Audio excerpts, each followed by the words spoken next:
Welcome to Ortho Implants for Life, your one-stop channel to learn about orthopedic implant industry. If you're looking to dive into the orthopedic implants industry or seeking valuable insights to excel as a professional in this field, you're in the right place. In today's video, we are exploring the operating procedure of the ankle fusion plating system and the instruments involved in the fixation procedure. So watch the video till the very end to get the proper understanding and implant knowledge.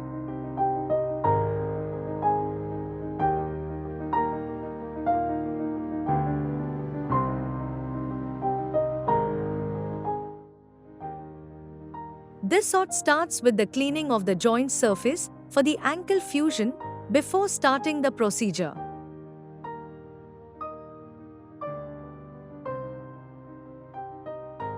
From here, since this is a site-specific plate, we first determine which side the fracture is. Here we are considering that the fracture is in the left leg, so we are taking the left leg ankle fusion plate.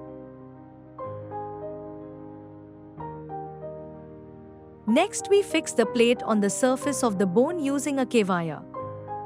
The K-wire passes through the small hole in the distal end of the plate. Now the doctor needs to decide what type of screw would be best for the initial fixation of the plate to the bone. FYI, if the doctor decides to use a 4 mm full thread cancellous screw, we will require a 2.7 mm drill bit. Generally, a 3.5 mm cortical screw is used, and that is what we will show here. For a 3.5 mm cortical screw, we will use a 2.5 mm drill bit. Now, let us understand the holes in the plate. In the ankle fusion plate, we get combi holes that allow both locking and non-locking screw options in the same hole. So we will drill through the non-locking hole.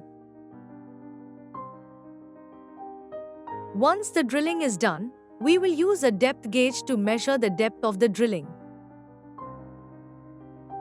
After that, we will take a 3.5 mm screwdriver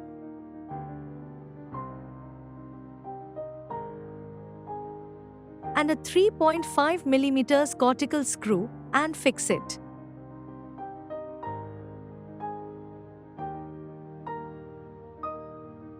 The cortical screw compresses the plate with the bone surface, removing any gaps between the plate and the bone. We cannot achieve compression using a locking screw. After that, we will use a locking screw to lock the plate. Again, the doctor will choose whether to lock the distal end first in the tibia or the proximal end in the talus region. The plate gets fixed this way. This end gets fixed in the tibia and this end in the talus region. So to fix the proximal end of the plate in the talus region, we take a 2.8 mm drill sleeve. Then fix the drill sleeve in the proximal end of the plate first. We take a 2.8 mm drill bit and drill through the sleeve. After that, we remove the sleeve. Then we will measure the depth using a depth gauge.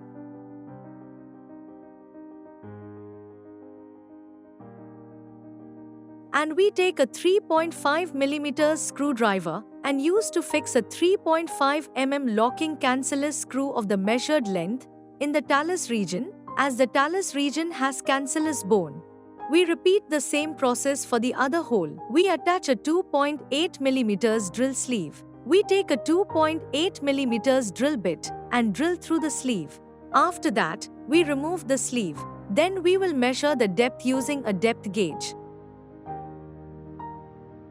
And we take a 3.5 mm screwdriver and use to fix a 3.5 mm locking cancellous screw of the measured length and lock the proximal side of the plate.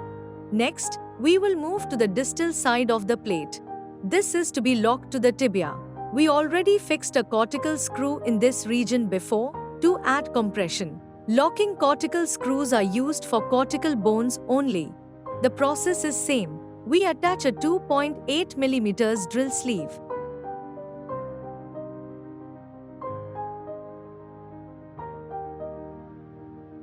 Then take a 2.8 millimeters drill bit and drill through the sleeve. After that, we remove the sleeve. Then we will measure the depth using a depth gauge. And we take a 3.5 millimeter screwdriver and use it to fix a 3.5 locking screw of the measured length and fix in the combi hole of the distal end of the plate.